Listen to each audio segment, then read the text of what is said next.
आधीच कमी दाबाने होणाऱ्या पाणी पुरवठ्यामुळे त्रस्त असलेल्या कर्जतकरांना आता पुन्हा एकदा पाणी टंचाईचा सामना करावा लागणार आहे. कर्जत नगर परिषदेकडून वंजारवाडी जॅकवेल येथील जॅकवेल व पंपाच्या तातडीच्या दुरुस्तीच्या कामासाठी 2 दिवस विविध भागांचा पाणी पुरवठा बंद ठेवण्यात येणार असल्याची घोषणा करण्यात आली आहे. नगर परिषदेने दिलेल्या माहितीनुसार 26 मे रोजी आकुर्ले व दहिवली विभागाचा, तर 27 मे रोजी कर्जत शहर, मुद्रे, नाना मास्तर नगर, गुंडगे आणि भिसेगाव विभागाचा पाणी पुरवठा पूर्णपणे बंद राहणार आहे. मात्र या घोषणेमुळे नागरिकांमध्ये तीव्र नाराजी व्यक्त होत आहे.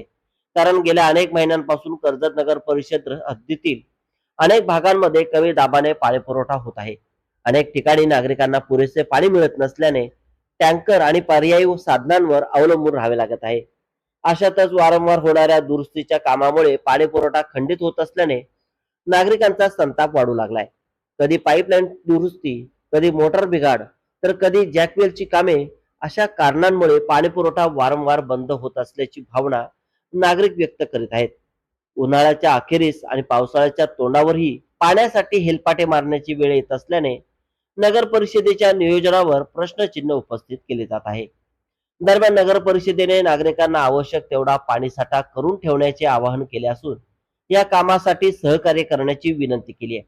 मात्र दुरुस्तीची कामे वारंवार का करावी लागत आहेत, पाणी पुरवठा व्यवस्थेतील नेमक्या समस्या काय आहेत आणि नागरिकांना कायमस्वरूपी दिलासा कधी मिळणार, असा सवाल आता कर्जतकरांकडून उपस्थित केला जात आहे.